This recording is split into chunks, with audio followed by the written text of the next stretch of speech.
안녕하십니까. 특수 경매훈련단장 유치권 권로무입니다.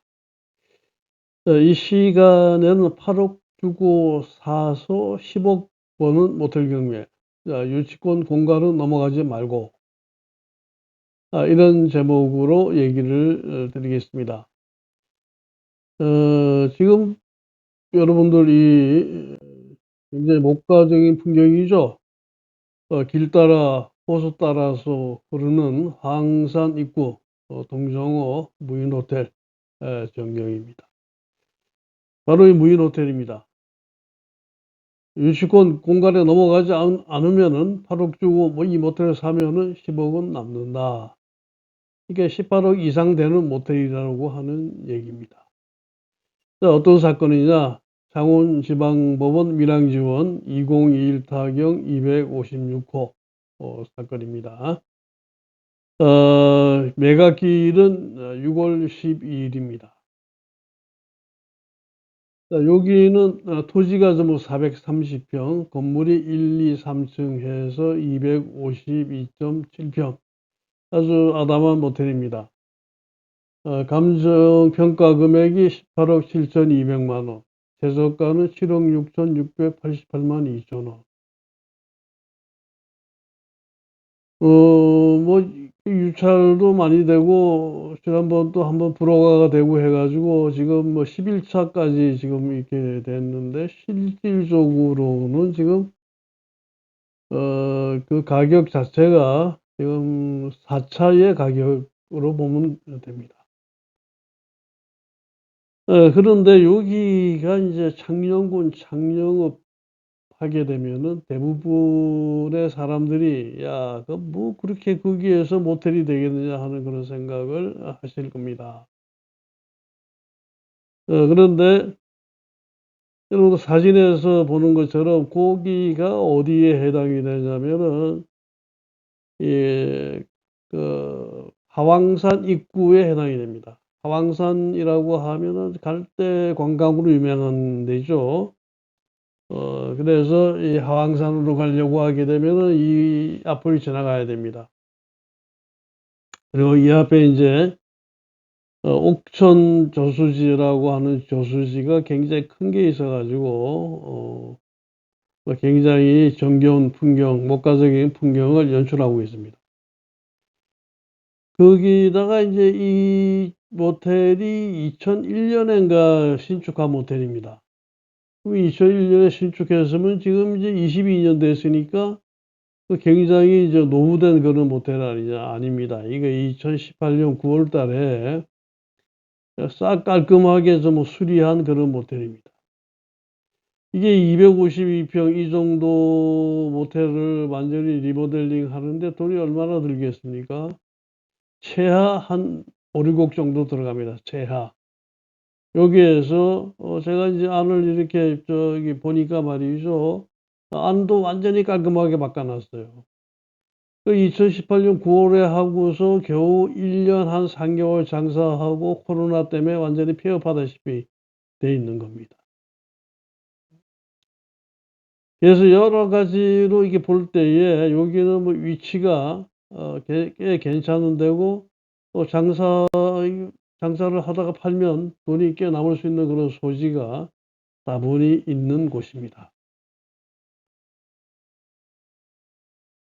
한 층이 이제 84.52평, 84.9평도 되고 하는데, 전부 이제 깔끔하죠, 보기에도. 주위에, 풍경하고 이제 어우러져 가지고 굉장히 깔끔한, 그런, 풍경입니다. 2018년 이제 9월에, 외부 및 내부 전체 리모델링이 이루어진 점을 고려해서, 그렇게 감정을 평가했다 하고 감정사가 그렇게 기재를 해놨습니다.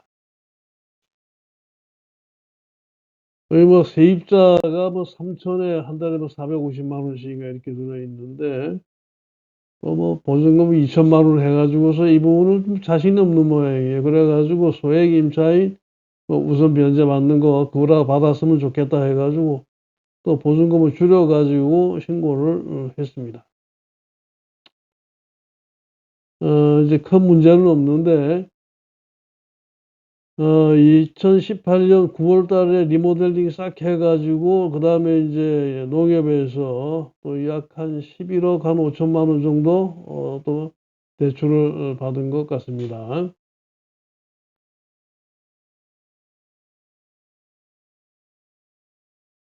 자, 집행관이 현황 조사하는데 채무자가 인테리어 시공사가 유치권을 주장하고 있다고 한다 카더라 하는 그런 얘기를 했다고 해요.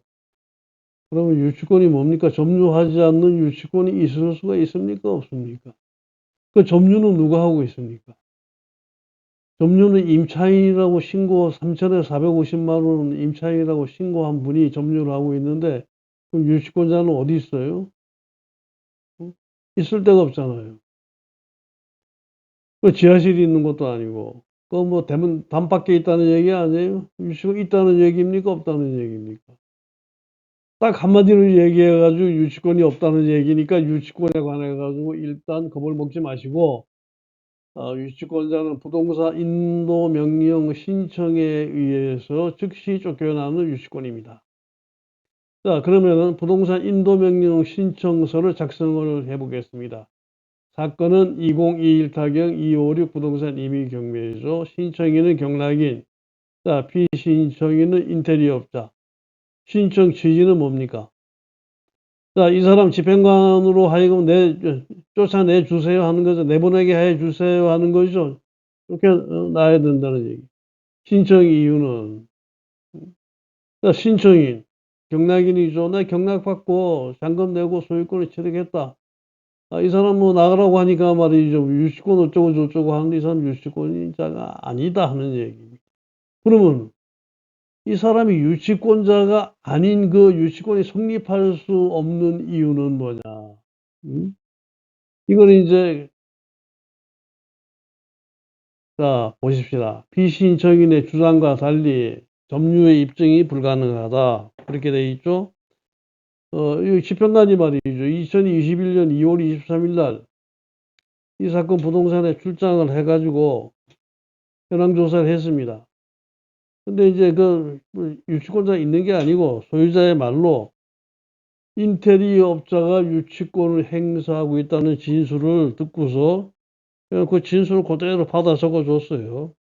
그래서 예, 이 소유자가 그렇게 얘기하더라 해서 현황 조사 보고서를 제출한 것입니다. 그런데 현재까지 인테리어 업자는 집행부문에 유치권 권리 신고를 했습니까? 안 했습니까? 한 적이 없어요. 집행관에게도 전혀 연락이 없어요. 그럼 유치권이 존재한다고 할 수가 있습니까? 인테리어 업자가 있었다거나 공사를 했다 하는 증거도 없습니다. 또 만약 건물 소유자가 인테리어 공사를 시켰다면 소유자가 지급해야 할 채무지, 이 경매가 시작되는 상황에서 또 인테리어 공사한다는 것 자체가 신빙성이 없는 주장이죠. 따라서 피신청인에게는 유치권이 성립될 수 없습니다. 어,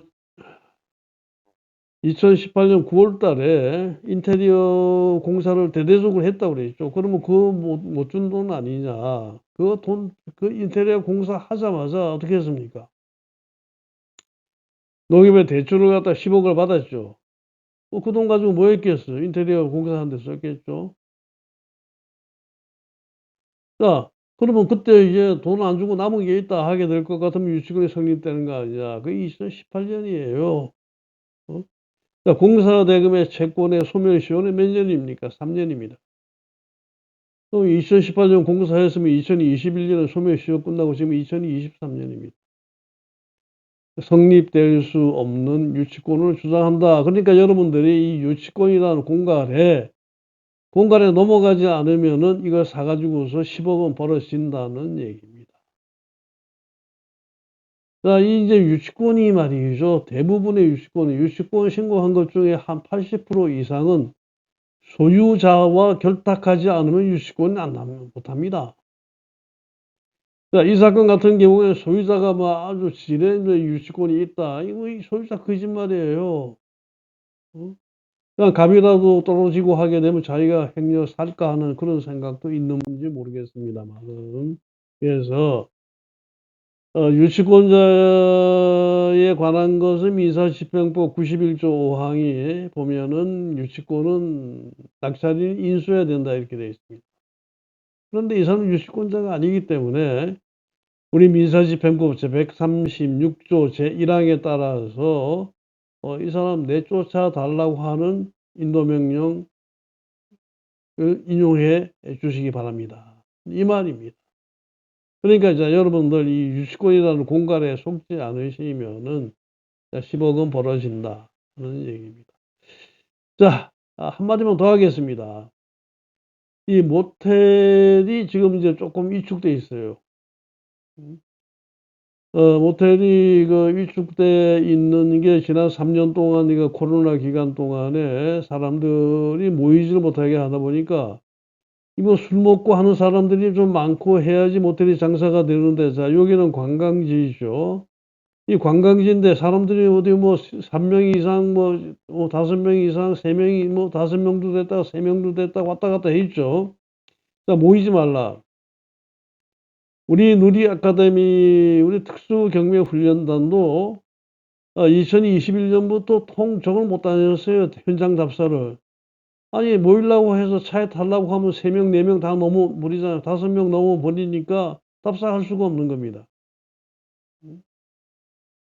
그러니까 자, 관광버스가 다니지 않으면 관광하면 안 됩니다.